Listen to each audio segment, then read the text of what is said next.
우리 하나님 11조를 드리며 감사헌금 드리며 또 주일헌금을 드리며 건축헌금과 선교헌금을 드립니다.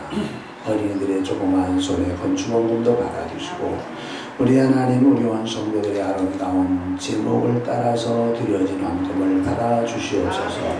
특별히 하나님 아버지 어제 임직을 하고 임직에 우리 하나님 감사 예물을 드리옵니다. 우리 하나님 직분 감당하는 동안에 건강하게 하시고 믿음 충만하고 성령 충만하게 하시고 직분을 감당하는 동안에 물질 모자라서 못하는 일이 없도록 도와주옵소서. 모든 매사에 다른 사람에게 본이 되고 앞설 수 있는 믿음의 선배들이 되게 하여 주옵소서.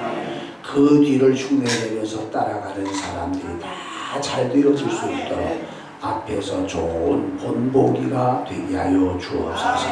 주어지는 특권보다는 주어지는 사명이 더 큰 줄 알고 사명 잘 감당하다가 마지막 때 주님한테 칭찬받게 하여 주옵소서. 하나님 아버지 감사합니다. 오늘도 우리 하나님 부족한 종을 통해서 말씀을 전하게 하시는데 하나님 부족한 종을 하나님의 복음 나팔로 사용하여 주셔서 우리 하나님 하나님의 원하시는 뜻이 전달되어지도록만 역사하여 주옵소서. 감사합니다. 예수님의 이름으로 기도드리옵나이다. 아멘. 해마다 맞이하는 어버이 주일입니다. 우리 이 자리에는 이제 부모님으로 자녀들에게 너희들 잘 섬겨야 되느니라 라고 하실 수 있는 연세 높으신 어른분들도 계시지만은 나는 지금 나이가 그래도 있을 만큼 있지만 그래도 내가 섬겨야 될 부모님 어른들이 계시다라고 하는 이런 분들도 계세요. 층이 좀 넓다 그 말이죠. 우리 이 층 넓은 양면을 다 살펴보면서 오늘 이 말씀을 드리려고 합니다. 우리나라는 옛부터 효도의 나라다라고 효를 잘하는 민족으로 알려져 왔어요. 지금도 다른 나라에 비하면 그래도 잘하는 편이라고 할 수 있을 겁니다. 그런데 우리나라가 다른 나라하고 좀 속도가 좀 늦을 뿐이지 효에 대하여 별로 관심이 없는 그러한 나라들을 닮아가고 있는 현실이다라고 보여집니다. 세상이 그렇다고 해서 교회가 또는 성도들이 세상의 그런 모습을 닮아야 할 필요는 없습니다.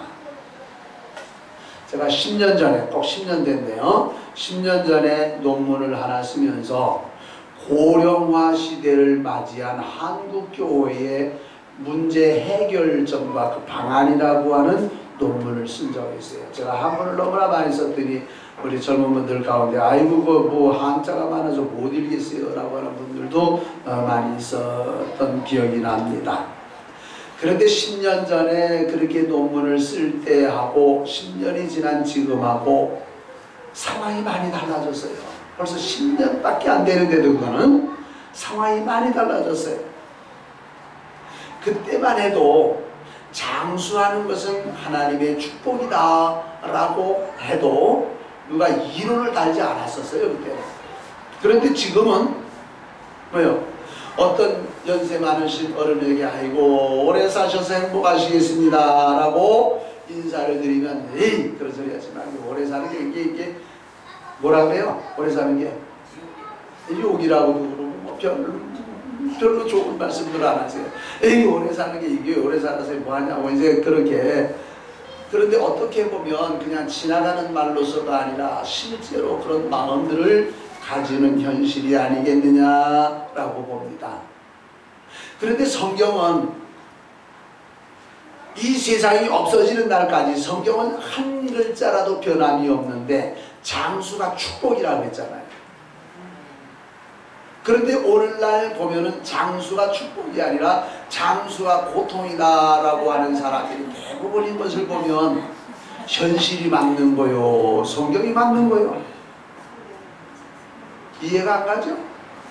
뭐가 맞는 거예요? 성경이요. 성경이 맞아요. 그래도 네. 현실이 아닌데도 네. 그렇게 믿는 여러분들이 되시길 바랍니다. 네. 성경은 변함이 없는 거예요. 네. 이 지구가 두 쪽 나고 세 쪽 나고 몇 쪽이 나도 성경은 변함이 없는 거예요. 네. 그래서 어저께 집사 서약을 할 때나 장로 서약을 할 때 첫 번째 묻는 게 뭐냐면 하나님의 말씀은 1.1획도 변함이 없고 틀림이 없는 정확한 하나님의 말씀인 줄로 믿습니까? 이게 첫 번째 질문이에요. 여기서 잘못 나가면 이건 기독교도 아니고 하나님 믿는 게 아니에요. 우리는 오로지 성경은 하나님의 말씀이요. 이거는 천지가 개벽을 해도 성경 말씀은 틀림이 없는 거예요. 이 신앙을 우리 여러분들이 가질 수 있기를 바랍니다. 벌써 여기서부터 어그러지기 시작하면 이단이 되는 거예요. 하나님의 말씀은 1.1획이라도 틀림도 없고 변함도 없다. 네. 그런데 성경이 말씀하는 대로 장수가 축복이라 그랬으면 오늘도 장수 오래 사는 건 축복이라 그래야 되는데 축복이라고 말하는 이들이 많이 있지 않는 것을 보면 세상이 잘못된 거예요. 세상이. 예? 그래서 이 세상은 어떻게 변하든지 우리는 세상 얘기하면 안 돼요. 그럼 세상으로 가야죠. 우리는 하나님을 믿는 백성들이니까 이 세상이 모두가 그런다 그래도 성경 말씀 붙잡고 사는 거예요. 그런 신앙이 되시기를 바랍니다. 네. 오늘의 본문 말씀과 같이 주 안에서 네 부모를 공경하라. 이것이 옳으니라. 이것이 약속 있는 첫 계명이라. 네가 땅에서 장수하고 잘 되리라 약속을 하셨다고 말이에요. 오늘 이 말씀을 통해서 우리 몇 가지를 이제 살펴보려고 합니다. 네 부모를 공경하라 라고 하는 것은 이것이 약속 있는 첫 계명이라고 말씀을 하셨어요. 성경의 내용이 성경이 이렇게 두텁잖아요. 이거 일독을 한다는 게 상당히 어려워요. 아직 일독 못한 사람들도 많잖아요. 근데 우리 교회는 일독 못하면 창피스러워서 명함을 못 내밀어요. 성권사님 금년까지 이제 성경 몇 도 한 거예요 지금? 예? 이제 일독한 거야? 아, 이거 갖고 명함 못 내는데 그래도 이제 명함을 올렸네. 한 번도 못 읽은 사람이 교회 직분자 못 되는 거예요. 아니 하나님을 섬긴다는 사람이 하나님의 말씀을 한 번도 못 읽고 어떻게 집사가 되고 권사가 되고 장로가 돼요? 참, 우리 일본 말로 우리 송원사님은 마리가리로 되는 얘기입니다. 네? 아니 그러니까 그럼 아까 대답을 잘하셔야지. 이상하다. 사도. 근데 권사님 되기 전에는 일독도 못했어. 네, 맞아요. 네. 권사님 되고 나니까 그러니까 잘 못해도 직분을 세우고 나면 해. 그래서도 하는 거예요. 목사님 저 사람 자격 없는데 왜 시켜요? 자격 없어도 시키고 나면 또 하거든요. 네. 그러니까는 그런 거예요. 우리 송 권사님 사독을 했더니 사독이면 괜찮죠? 요즘에도 보면 일독을 못하는 애들이 있는 것 같다. 자, 하나님의 말씀이 이렇게 두터워요. 책으로 말하면 66권이고 장수로 말하면 1189장이요. 이거 한 번 읽으려면요 매일 석 장씩 읽고 주일날은 5장 읽으면 1년이면 한 번 읽을 수 있어요. 매일 3장에 주일날만 5장. 그러면 1년에 한 번을 읽을 수 있어요. 근데 지금 이제 4월 지나서 5월 오늘이 12일인데 금년 들어와서 일독을 했다면은요 지금 말씀드린 것을 3배를 읽은 거예요. 하루에 9장, 주일날은 15장. 이렇게 읽어야 지금 이 4월 말까지 일독이 맞춰지는 거예요. 보통으로 힘든 게 아니에요. 근데 송권사님이 한 거 보니까는 참 잘했어요. 예배 시간 아니면 박수라도 한번 쳐드리라고 그러겠지만 예배 시간이나 박수는 안 쳐요. 네, 참 잘한 거예요. 자, 이렇게 성경이 두텁고 내용이 많은 이 내용을 줄여가지고서 우리들에게 주신 교훈이 뭐냐면 10계명이에요. 10계명, 10가지 계명. 이 성경을 아주 엑기스로 그냥 참기름 짜듯이 짜고 해서 만들어진 게 10계명이라고 합니다. 10계명을 또 둘로 나눌 수 있어요. 하나는 위로 하나님을 사랑하라, 아래는 사람을 사랑하라. 두 가지. 그 두 가지를 또 하나로 줄이면 뭐예요? 그러면은 뭐요? 사랑이에요. 사랑. 기독교는 사랑이라, 하나님은 사랑이라. 사랑을 둘로 나누면 하나님 사랑하고 사람 사랑이라. 이것을 조금 더 풀어서 말하면 십계명. 이것을 쭉 설명을 다 해보면 성경. 이해가 가죠? 네.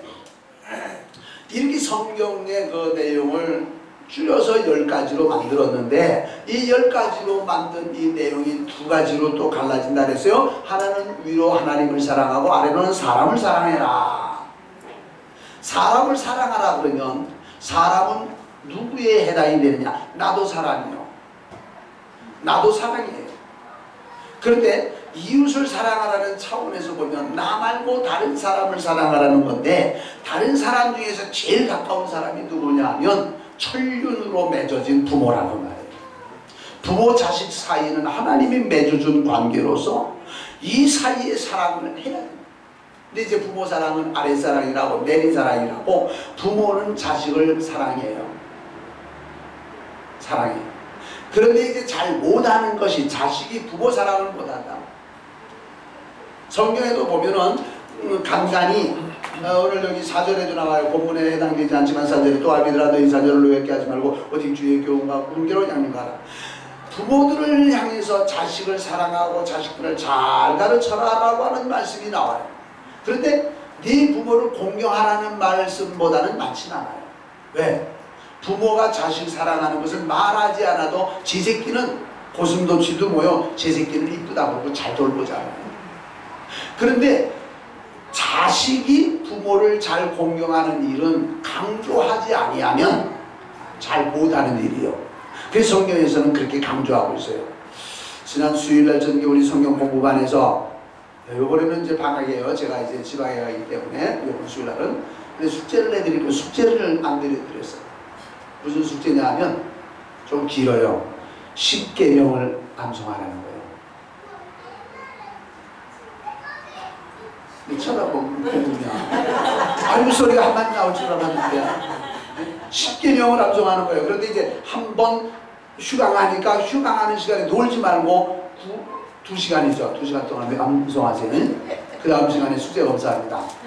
제1은 내 앞에서 다른 신을 내게 두지 말라. 제2는 너를 위해 우상을 만들지 말고 거기 절하지 말고 섬기지 말라. 제3은 너희 하나님 여호와의 이름을 막는 길을 끊지 말라. 제4는 안식일을 기하여 그날을 거룩하게 하라. 제5는 내 부모를 공개하라. 제6은 살인하지 말라. 제7은 간음하지 말라. 제8은 도둑질하지 말라. 제9는 내 이웃을 해하려고 거짓좀 하지 말라. 제10은 내 이웃을 것을 탐내지 말라. 말라까지만 하면 돼요.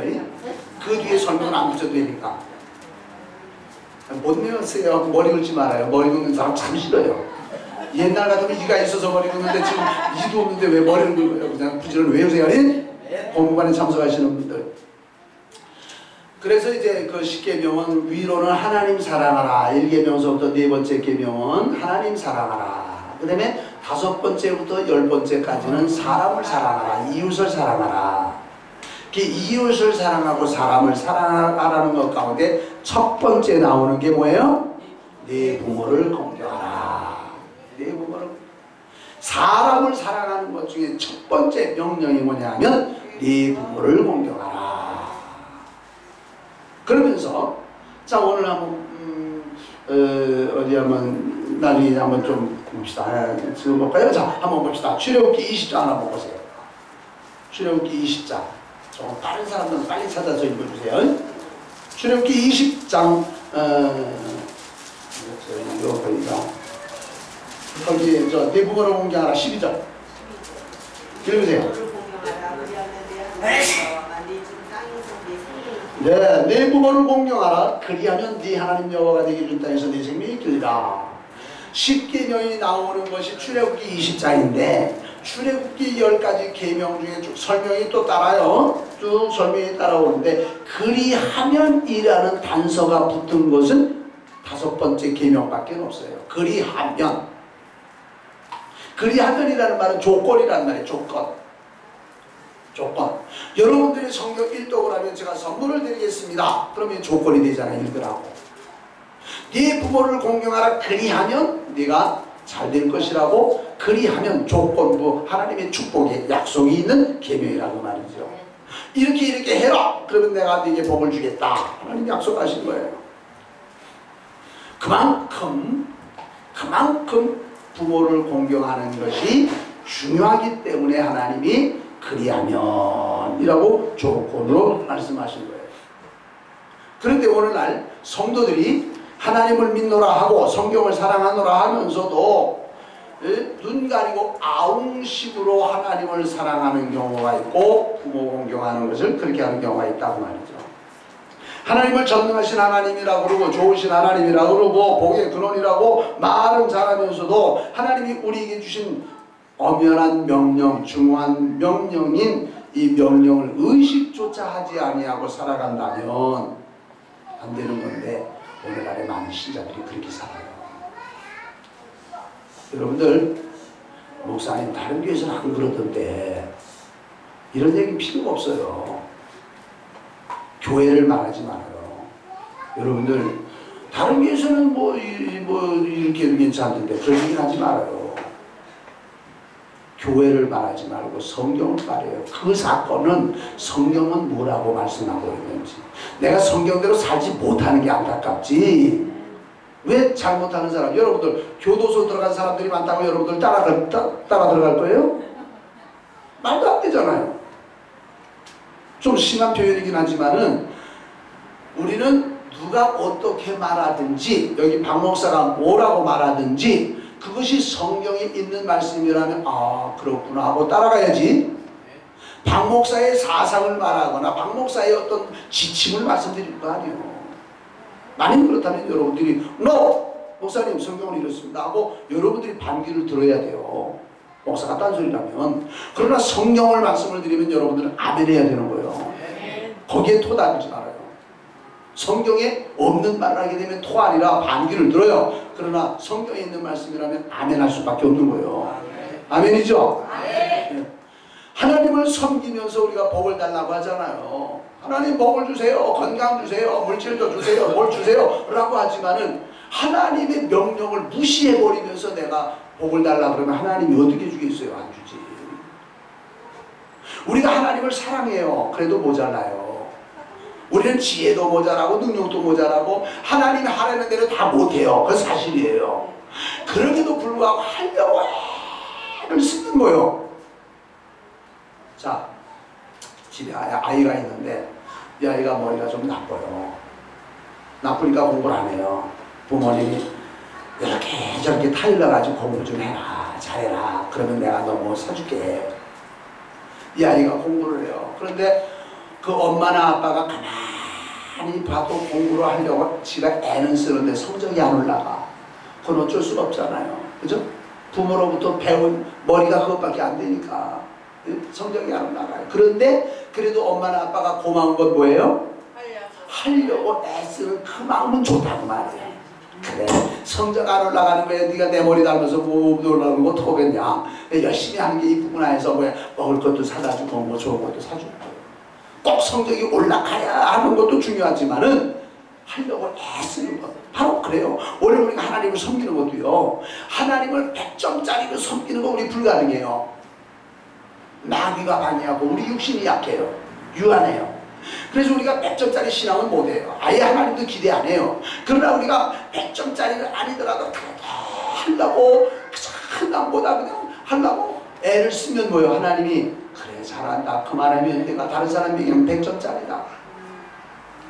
믿음 생활 잘하려고 철야 기도도 하고 금식 기도도 하고 성경도 읽고 어떻게 해서든지 믿음의 길 가려고 애를 쓰는 그 사람을 하나님이 얼마나 기뻐하시겠냐는 말이에요. 실수요? 다 해요. 어떤 사람도 다 해요. 구약에는 그랬어요. 너희가 이는 이로 눈으로 갚으라는 말을 너희가 들었으나 예수님 말씀하시기를 나는 너희에게 이르노니 서로 사랑하고 원수 갚기는 너희들이 하지 마라. 서로 사랑하라 그랬어요. 구약대로 하면요 율법이에요. 율법대로는 다 죽어야 돼요. 지금은 율법 시대가 아니에요. 율법 시대가 아니기 때문에 지켜라 지켜야 산다 그렇게 표현을 못해요. 그러나 우리가 하나님을 믿고 예수 그리스도의 피로 구속함을 받은 보혈의 은혜를 입은 성도들이라고 하게 되면 너무나 미안하고 고맙고 감사해서 믿음 생활을 잘하려고 애를 쓰는 거예요. 그러니까 애를 쓰는 거지 다 못해요. 그런데 하나님께서 우리에게 복을 주심하고 약속하신 것 가운데 중요한 게 뭐냐면 네 부모를 공경하라. 그러면 내가 땅에서 잘 되고 장수하리라. 그러면 여러분들 땅에서 잘 되기를 원하면 부모 공경을 잘해야 되는 거예요. 내가 부모 공경을 잘 못하면 내가 잘 되는 것도 포기해야 되는 거예요. 그래서 일단 우리 젊은이들이 잘 되기를 바라면 부모 공경을 잘해야 되는 거예요. 잘해야 되는 거예요. 여러분들이 하나님을 잘 섬겨서 하나님께로부터 복을 받는 성도들이 되시기를 바랍니다. 복을 받으려면 하나님 말씀 잘 순종해야 되는 거잖아요. 자, 그 다음에 보면 성경을 통해서 우리는 부모 공경에 대한 말씀을 많이 찾아볼 수가 있는데 시간이 걸리니까 다 찾아오기는 어려울 거예요. 부모님이 돌아가신 분에게는 내가 이제는 효도할 길이 없다라고 말씀하실 수도 있을 거예요.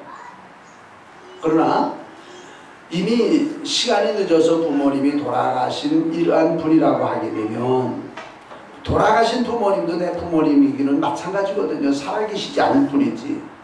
돌아가신 분에게도 효도할 수 있는 방법이 있다면 여러분들 해야 되지 않겠습니까? 그래서 돌아가신 분에게 효도하는 방법을 먼저 말씀을 드린다면 늘 돌아가신 어른을 기억하고 그분의 가르침을 뭐요? 늘 마음에 새겨야 됩니다. 우리 아버님이 살아계실 때 늘 내게 이러셨지 기억하는 거예요. 기억하고 그 부모가 자식에게 하는 말 가운데 틀린 말 잘못된 말은 없어요. 적어도 윤리적으로 그런 말씀들을 기억하고 고마운 마음을 가지고 그렇게 살게 된다. 오늘 주보에도 그런 내용을 실었어요. 예? 어떤 아버지가요 자식은 있는데 자식을 보육원에 맡기고 아이들을 찾아보질 않아요. 보육원에 있는 아이들이 둘인데 아버지가 이때는 말은 들었는데 한 번도 찾아와 주질 않네. 그러다가 기다리고 기다리다 아버지가 한번 보육원을 찾아왔는데 세상에 사람 얼굴이 아닌 아주 일그러진 화상에 아주 너무 진하게 그냥 아주 진짜 두고 보기 싫을 정도의 그런 얼굴을 하신 아버지가 찾아왔어요. 이 두 아이가 아버지 얼굴을 그렇게 한번 보고 싶었는데 한번 보고 나서 다시는 보고 싶지 않은 그런 아버지 얼굴이었어요. 아버지는 돌아갔죠. 그리고 몇 년이 지나도 아버지는 한 번도 찾아보지 않았어요. 그러다가 그 아버지가 돌아가셨다는 말을 전해 듣고 장례식에 가야 되었죠. 그래서 장례식에 갔습니다. 장례식에 가가지고서 거기 그 아버지 주변에 있던 이들이 이분이 꼭 그랬다. 우리 자식들이 오거든 나보고는 화장하지 말라고 좀 그래 좀 달라고 유언처럼 이렇게 말을 했다고 주변에 있는 사람들이 얘기했는데 아이고 산에 갖다 묻으면 어떻게 해야 돼요 또? 예? 1년에 한 번이든 두 번이든 찾아가야 되는데 이거 싫단 말이에요. 그래서 그냥 주변 사람들이 이렇게 말하는 걸 무시하고 그냥 화장을 해버렸어요. 화장을 해버린 다음에 이제 그래도 아버지가 사시던 이제 이런 장소에 가서 나 이것저것 정리를 하다 보니까 아버지 일기장이 나왔는데 그 일기장에 뭐라고 썼냐면 내가 너희들에게 얼굴 보이기가 참 미안해서 너희들에게 얼굴을 못 보였다.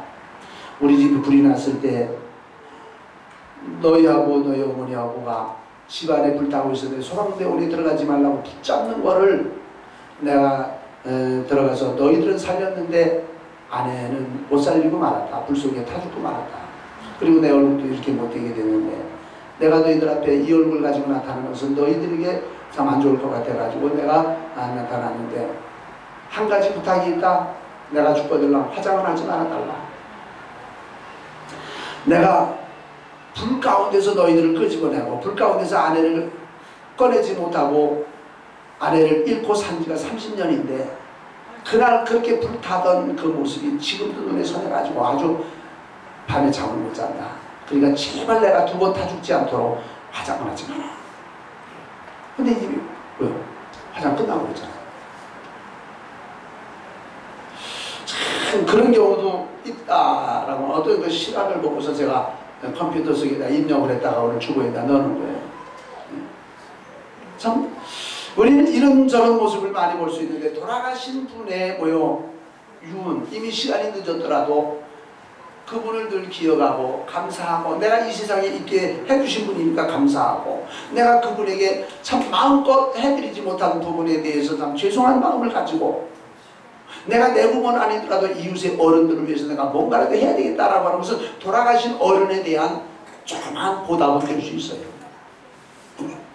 그리고 이미 돌아가신 분이 그 산소가 있다고 하게 되면 산소를 돌아보는 것도 후손의 도리잖아요. 제가 참 잘 못해가지고 목회를 하면서 그 일을 좀 잘 못하는데 우리 집 동생이 그 일을 참 잘해요. 우리 아버님이 돌아가신 지가 40년인데 참 잘해요. 참 고맙다 늘 그렇게 생각하고 있는데 돌아가신 분의 유택을 잘 돌아보는 거예요. 우리 어떤 성도님들은 난 죽어도 나는 화장을 시키면 안 돼 그런 분들이고 어떤 분은 아니 난 죽으면 화장해. 그러니까 다 원하는 대로 해드릴 거예요 자녀들이. 예? 그런데 만일 산소를 썼다고 하게 되면은 돌아가신 분의 그 후손이 산소를 잘 돌아보는 것도 후손이 욕을 먹지 않는 일 가운데 하나예요. 그거보다 더 효도를 잘하는 방법이 뭐냐면 하나님 잘 섬기는 거예요. 하나님을 잘 섬기면 이미 천국에 가시는지 지옥에 가시는지 그거 몰라요. 부모님은 모르는데 어디든 가신 그분이 지금도 나를 향해서 원하는 게 뭐냐면 야 믿음 생활 잘해라. 믿음 생활 잘해라. 네가 죽은다면 지옥도 있단다 천국도 있단다. 제발 지옥에 오지 마라. 부모님이 그와 같이 지금 저 세상에서 나를 향한 그런 간절한 마음이 있다고 말이에요. 제 얘기가 아니요. 누가복음 16장에 나타나는 부자와 나사로의 말씀이에요. 있잖아요. 그러니까 선대의 어른들이 예수님을 잘 믿었든지 안 믿었든지 이미 시간 지나간 건 어떡하겠어요. 그런데 우리가 예수님을 잘 믿는 것이 돌아가신 어른에 대하여 효도하는 방법이다. 이 성경에 가르쳐주고 있어요.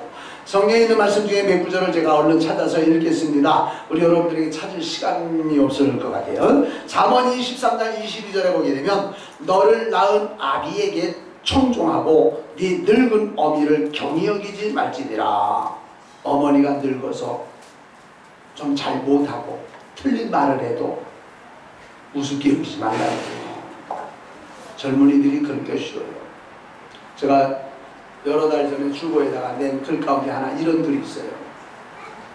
아버지가 30이나 넘은 아들 보고 얘야 저기 있는 게 저게 뭐냐, 저 창문에 앉아있는 저 새가 무슨 새냐. 아버지 저건 까마귀예요. 아 그렇구나 까마귀였구나.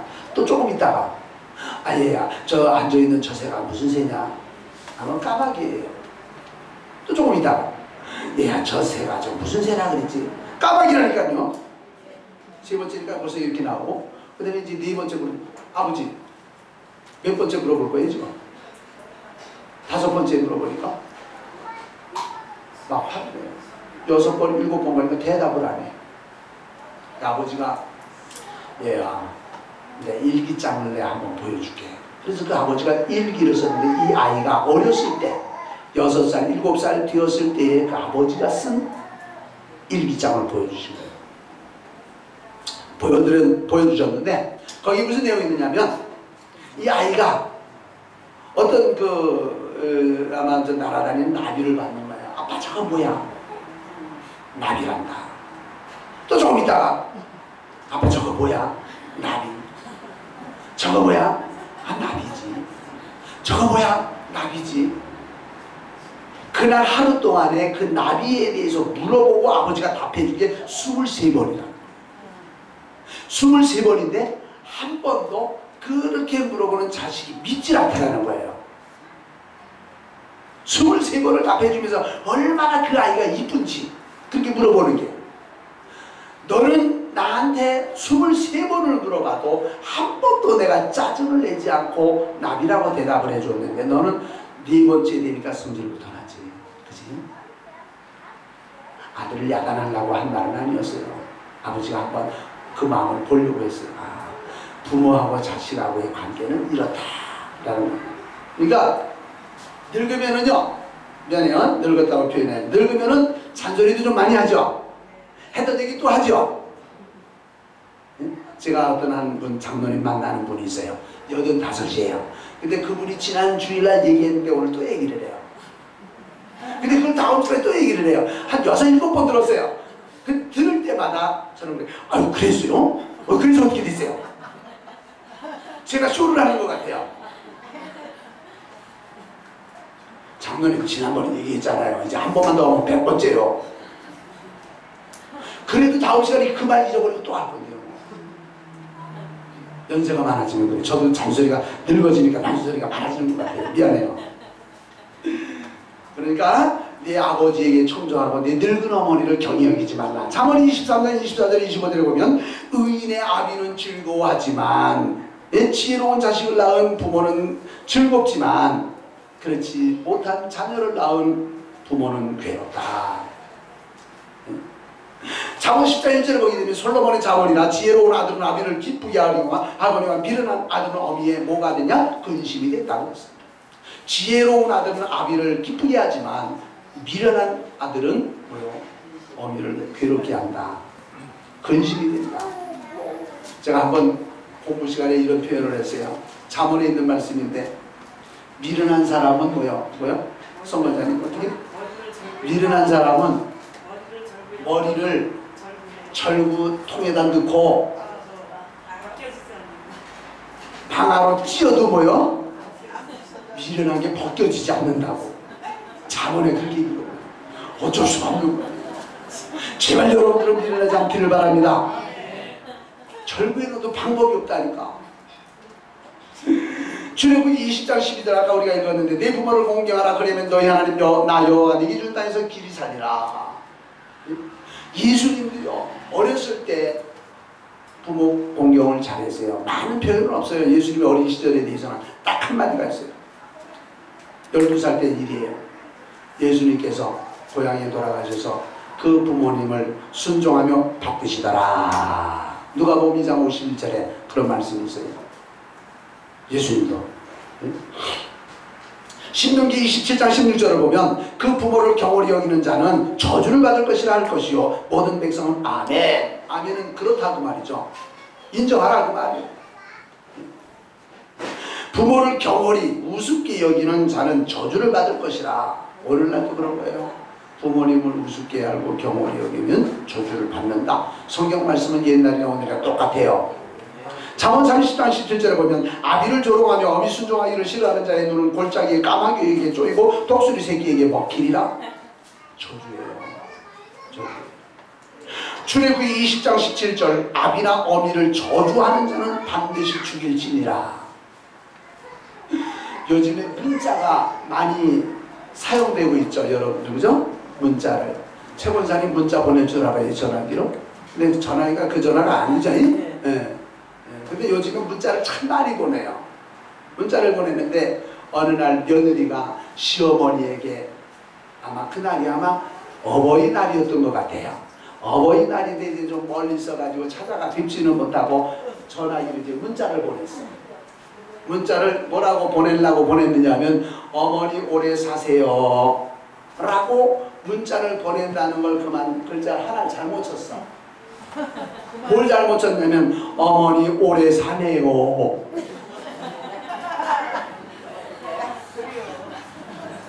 마음은 안 그런 거예요.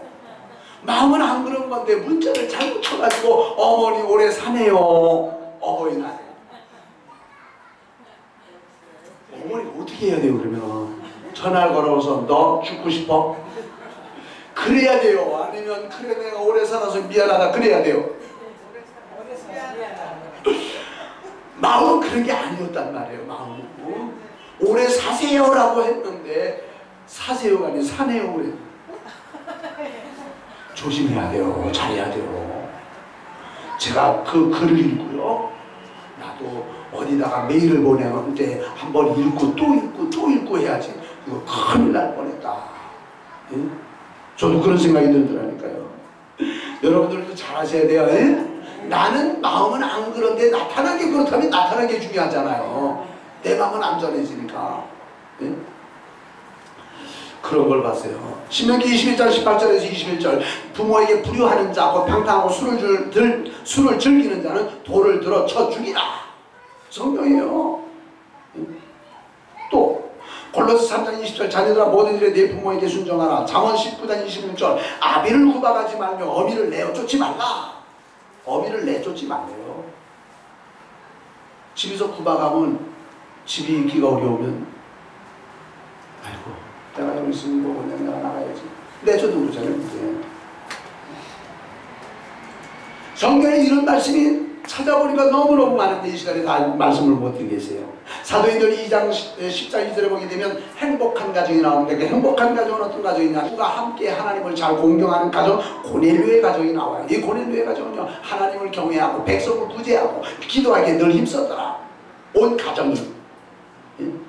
우리 안녕 동성교회 살아가는 우리 성도님들의 가정은 이와 같이 행복한 가정이 되시길 바랍니다. 어른이 자녀들이 모두가 다 기뻐할 수 있는 가정. 내 세상은 다 기쁜 일만 있는 건 아니에요. 힘들고 어려운 일이 있어요. 그때도 서로 이해하고 서로 받아들이고 그럴 수 있어야 된다고 말이죠. 성경이 말씀하는 부모의 위치가 어디냐면 부모의 위치는 하나님의 대리자라는 거예요. 어제도 누가 여기서 이런 말씀을 했죠. 살아있는 부모도 공경할 줄 모르면서 무슨 하나님을 섬길 수 있냐. 그게 정답이에요.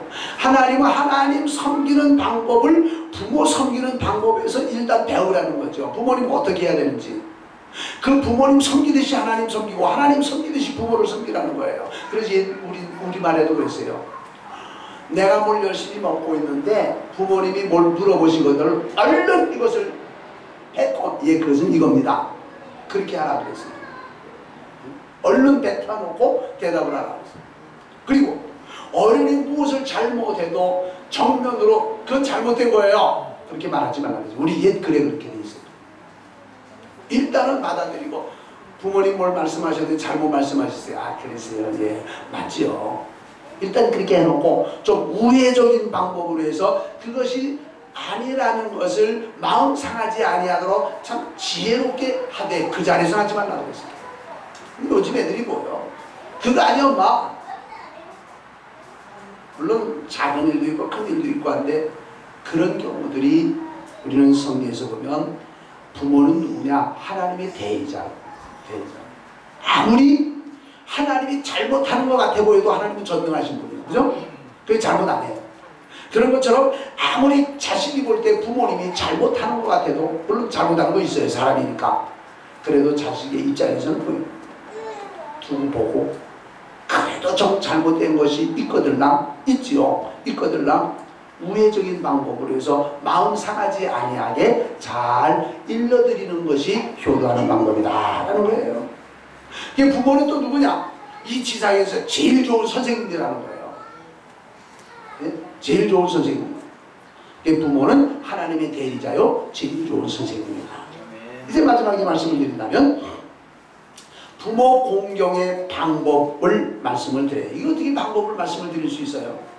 여러 가지 다양하기도 하고 부모 공경의 원리는 말씀을 드릴 수 있겠어요. 공경하라는 말씀이 성경에 나오죠. 내 부모를 공경하라. 공경하라는 말이 뭐냐면 히브리어에는 키베드라고 하는 단어로 나오는데 키베드라는 말은 한편으로는 공경하다라는 말이지만 또 한편으로는 간 말이에요. 간장. 우리 몸속에 있는 간을 말해요. 우리 몸속에 있는 내장들 중에서 똑같은 부피라면 제일 무거운 게 간이랍니다. 간 여러분들 한 근 들어가도 얼마 안 되는데 무겁잖아요. 그죠? 네. 간이 내장 중에서 제일 무겁답니다. 그래서 이 간이라는 의미로서의 무겁다라고 이렇게 표현을 하고 있어요. 키베드 공경하다, 간인데 무겁다. 무겁다라는 말은 중요하다라는 의미도 포함이 되는 거예요. 그래서 부모를 공경한다라는 것은 네 속에 있는 간처럼 귀중히 여기라는 거예요. 간. 간이 얼마나 중요해요? 네 속에 있는 간처럼 네 부모를 귀중히 여기라는 거죠.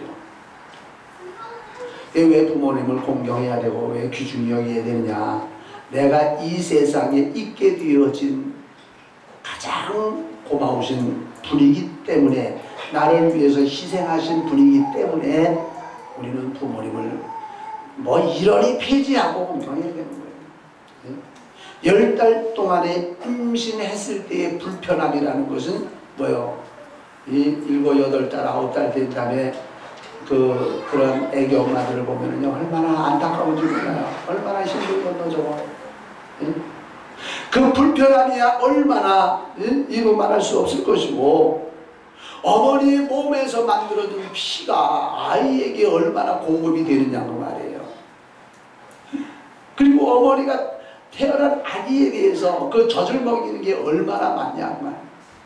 한 번은 월요일날 성경 공부반에서 제가 공부반에 이제 저걸 가지고 녹화를 하느라고 맨 바로 정면에 앉았거든요. 몇 시간 앉아서 이제 녹화를 하는데 무슨 공부를 하다가 이 얘기가 나왔어요. 야, 영환 목사야. 예. 자네는 어머니 피를 얼마나 빨아먹었는지 알아? 그래서 모르죠. 네가 이놈아 10달 동안 뱃속에 있을 때 그 탯줄을 통해서 엄마 피를 네가 많이 받아먹었어. 한 드럼이나 먹게 피가. 여기서 좀 모르죠. 뭐. 모르지만 먹은 건 사실이니까 감사해야 돼.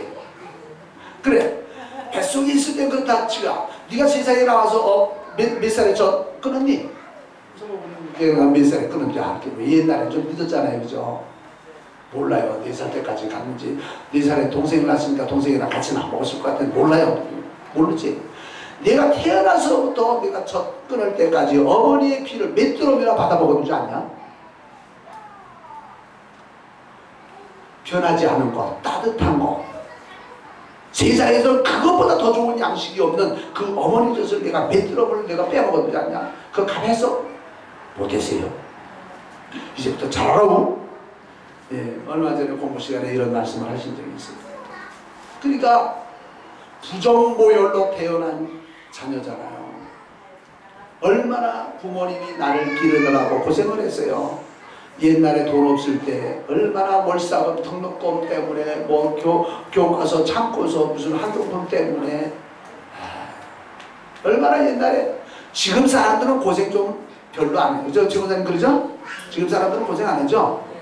옛날에는 학교가 영하 3도 이하 내려가야만 그 조개탄을 뗐어요. 영하 3도 안 내려가면 그건 꿈에도 생각 못하고. 그러니까 추운 날 벌벌 떨면서도 난로를 못 피고, 집에서 도시락 싸가지고 그 깡보리밥을 싸가지고 뭐예요, 그 조개탄 난로 위에다가 도시락을 다 올려놓는데 맨 아래다 놓으면 이건 타. 맨 올라가면 공기도 안 들어갔어. 더운 기가 중간에 딱 되는데 그게 맨날 그래요. 어떤 때는 탄밥도 먹고 어떤 때는 찬밥도 그대로 먹고. 그나마 그 위에 올려놓지도. 공부를 할 때 그 시절을 얘기를 어떻게 나와 계세요? 그러나 어머니는 그 뒷바라지를 다 해주면서 공부를 시켰다고 말이에요. 그리고 우리는 오늘날 부모님이 내게 어떻게 해도 뭐요, 나는 잘하는 것밖에는 숙제가 없는 거예요. 아멘 못하죠, 그죠? 잘하세요. 근데 잘하려고 해도 잘할 수 없는 분들도 있잖아요. 근데 아직 잘할 수 있는 기회가 있는 분들은 잘하시라고 말해요. 어떻게 공경해야 되냐? 첫째가 순종이에요. 오너라, 그러면 보아야 돼요. 가거라, 그러면 순종이요. 순종이요. 토를 달지 말아야 돼. 부모님 앞에. 잠언 1장 8절에 보면 내 아들아 네 아비의 훈계를 들으면 네 어머니의 법을 떠나지 말라. 부모님이 가르쳐주는 교훈을 떠나지 말라는 거예요. 성경에 보면 엘리의 집에 두 아들이 있었어요. 이름이 뭐예요? 엘리 집의 두 아들, 흠니와 비나스. 제사장 집안이요. 근데 흠니와 비나스가 아버지의 말을 안 들어요. 얘들아 너희들 그렇게 하지 마라. 안 들어요. 불량자였어요. 불량자였어요. 뭐 시간이 없으니까 거두절미 다 하고. 불량자였던 나중에 그들이 어떻게 됐어요? 그들은 두 형제가 전쟁에 나가서 전사하고, 전사했다는 말을 들은 그 소식을 들은 아버지는 성전 문간에, 제사장이니까 성전 문간에 앉아있다가 넘어졌는데 뭐가 부러져 죽고? 목이 부러져 죽고. 그 시간에 그 두 아들 가운데 어떤 아들의 아내인지는 몰라도 며느리가 아이를 낳다가 뭐요? 아이를 낳다가 난사도로 해서 그 며느리가 죽고. 응? 하루 사이에 그 집안이 풍지박산이 되고 말았어요. 그 결론이 왜 그렇게 되느냐? 하나님 앞에 너무 불량자로 살았기 때문에 그랬다라고 성경은 말씀하고 있어요. 자, 그런데 두 번째로는 근심과 걱정을 끼치지 않아야 되는 거죠. 근심과 걱정, 부모님에게 근심을 끼치는 일을 해서는 안 되는 거죠. 근심되어지는 일은 될 수 있도록 이야기를 안 하는 거예요. 걱정을 끼치지 않도록 해야 된다는 말이죠. 그러니까 어디 가면은 얘가 오늘 이렇게 비 오는 날 잘 갔나 안 갔나 걱정하잖아요. 걱정하기 전에 뭐요? 미리 말씀드려요. 어머니 나 오늘 여기 왔는데 비는 많이 쏟아지지만 그래도 우산이 있어가지고 오늘 비 한 방도 안 맞았어요. 그러냐?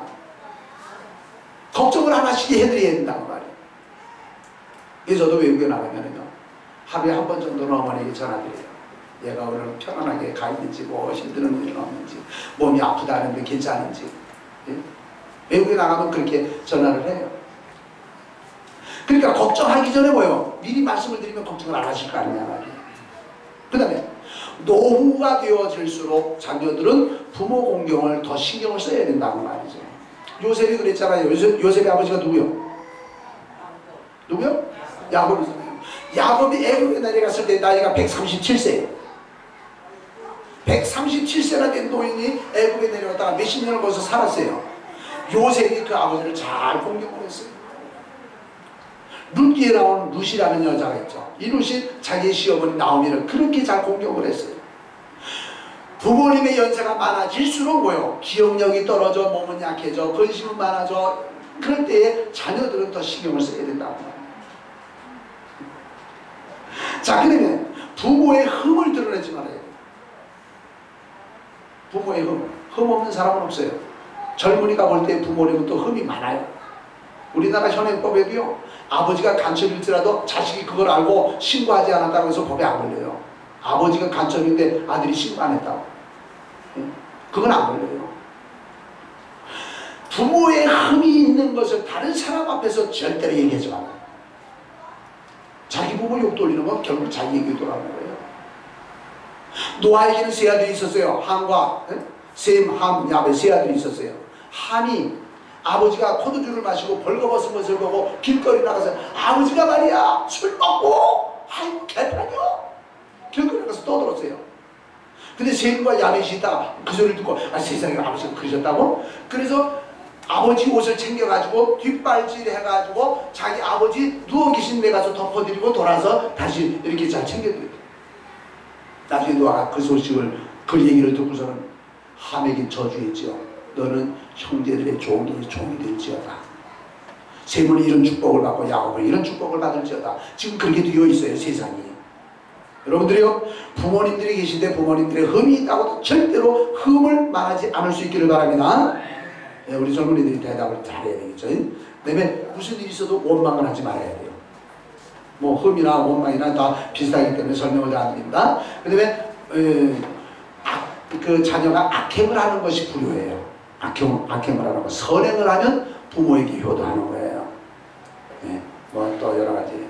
우리나라 조선시대의 시조 시인 정철이 이런 시를 읊었죠. 어버이 살았을 때 섬기기를 다하여라. 그 다음에 지나가면 애달프다 어이하니 평생에 고쳐 못할 일 이뿐인가 하노라. 시조 시인은 어버이 공경에 대한 이런 시조를 지었어요. 독일 속담에 이런 말이 있더라고. 한 아버지가 10아들을 키울 수는 있어도 10아들이 한 부모를 섬기기가 어렵다. 그래요. 우리 노래 가운데도 나실제 괴로움 다 잊으시고 조금 이따 한번 부르고서 이제 말씀을 마치려고 해요. 어른들이 본을 보여야 돼요. 자식들만 잘하려고 하면 안 돼요.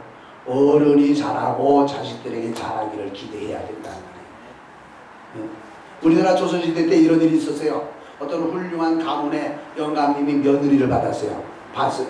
근데 며느리가 참 훌륭한 가문에서 공부를 잘하고 아주 참 훌륭하다는 아주 소문이 자자한 이런 며느리를 이제 맞이했어요. 결혼식이 끝났어요. 이제 그 다음날 아침에 이제 이 며느리를 본 시아버지가 오늘 그 이쁜 그 아주 참한 그 며느리가 와서 이제 절을 하겠지.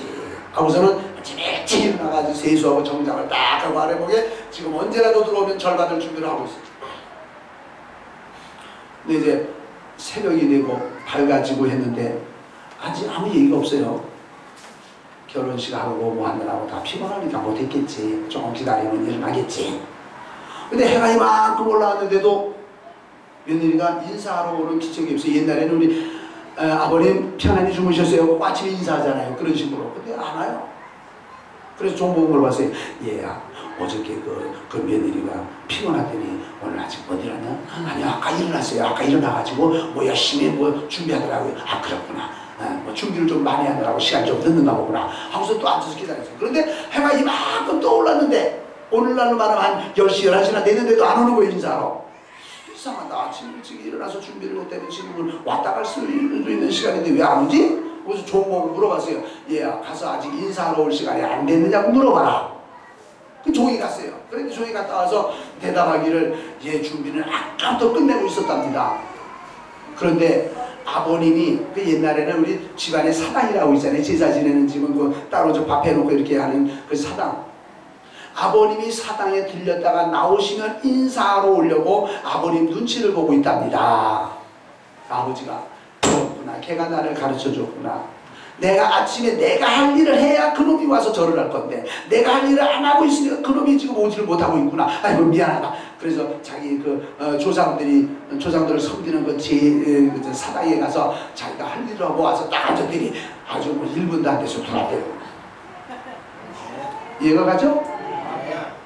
장로님들이 잘해야 밑에 있는 성도들이 잘하는 거예요. 난 장로님들만 잘하라고 강조를 시키면은요, 그 밑에 있는 성도들은요, 어련히 형님 따라서 잘하지 않겠어요. 두 장로님이? 네. 장로님들이 잘해요. 그래야 그 밑에 있는 분들이, 아이고, 우리 장로님 따라가야지. 우리 장로님 발뒤꿈치라도 따라가면 잘하는 거지. 이래야 됩니다. 근데 집사님을 야단했는데, 목사님, 우리 보고 그러지 말아요. 장로님은요, 아이고, 우리보다 엉터리요. 그럼 할 말이 없어요. 할 말이 없어요. 안 되는 거예요. 교회 어른들이 잘해야 젊은이들 보고 야단할 수 있는 거예요. 우리 젊은이 야단을 했더니 목사님 우리 보고 그렇게 달달 먹지 말아요. 저 집사님 좀 봐요. 저 집사님 하는 것 좀 봐요. 그럼 할 말이 없어요. 윗물이 맑아요? 아랫물이 맑아요? 대답이 그냥 딱 하기 싫은 사람은 그냥 대답하는 목소리가 돼가지고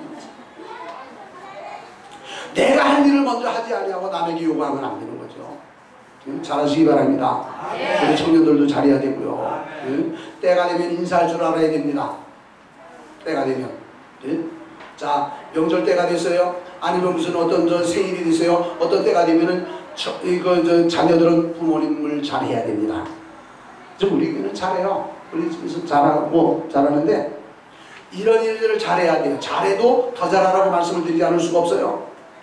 그리고 목사님도 여러분들이 교회 안에서는 부모와 같은 입장이기 때문에 여러분들이 잘해야 돼요.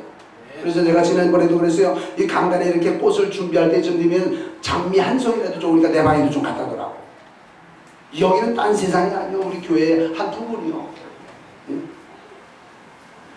철이 넘어가거나 무슨 행사가 지나가게 되면 그냥 넘어가서는 안 되는 거예요. 어른들도 내가 이제 어르니까 내가 대접을 받아야지. 어른들도 공짜만 좋아하면 안 돼요. 먼저 어른들도 베풀 줄 알아야 돼요. 베풀 줄 알아야 돼요.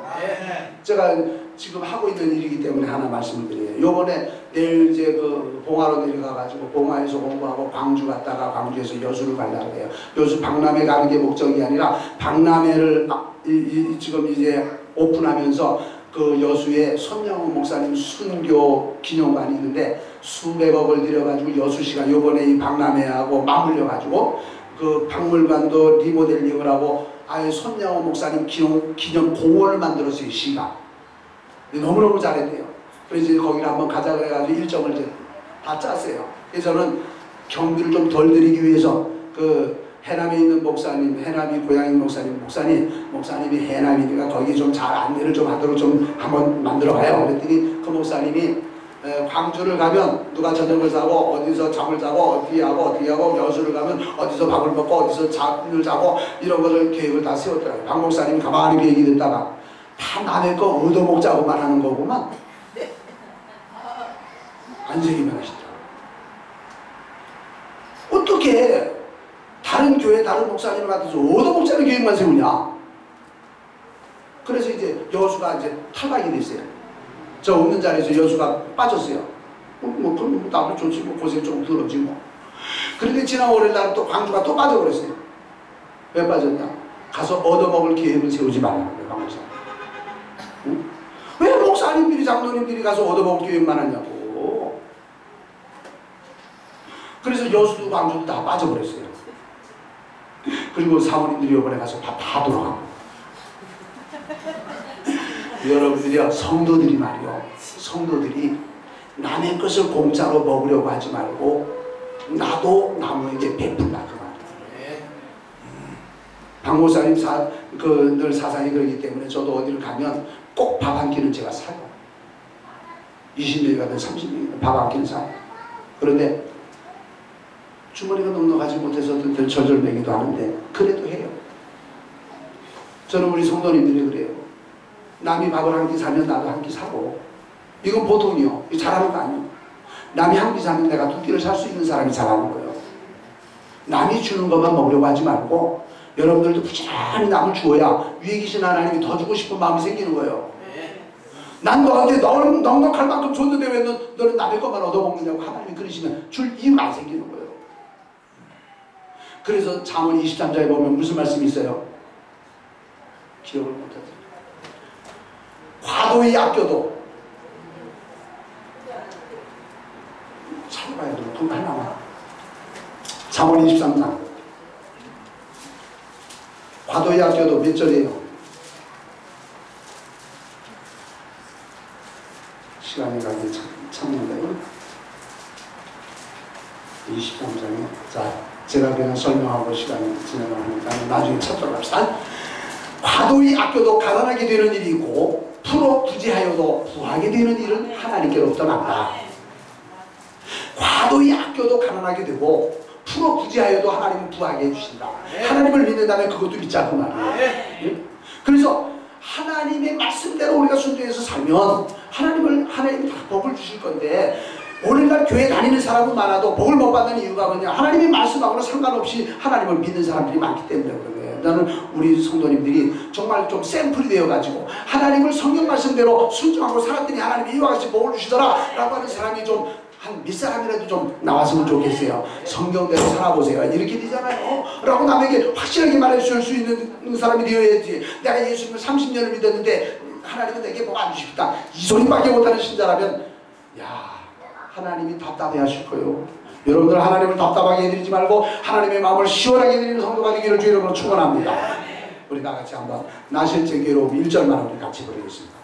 나 실제 괴로움 다 잊으시고 기로실제 밤낮으로 애쓰는 마음 진 자리 마른 자리 가리시며 손발이 닳도록 고생하시는 하늘 아래 그것이 높다리요 어머니의 사랑은 다이 없어라. 기도합니다.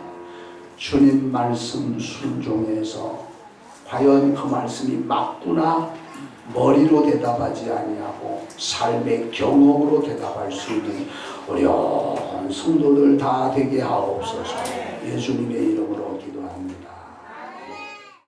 우리 구주 예수 그리스도의 은혜와 하나님 아버지의 넓으신 사랑 성령님의 위로와 교통과 축복하시니 새로 장로님으로 안수님 집사님으로 임직받아 하나님께 마음이 새로운 우리 다섯 분과 또 우리 동성교회 이미 장로로 세 분 있고 안수 집사님, 권사님, 서리 집사님 모든 직분자들 위해 또 우리 온 성도들 위해 우리 성도들의 가정 위해 성도들의 사업장과 직장 위해 이제부터 영원토록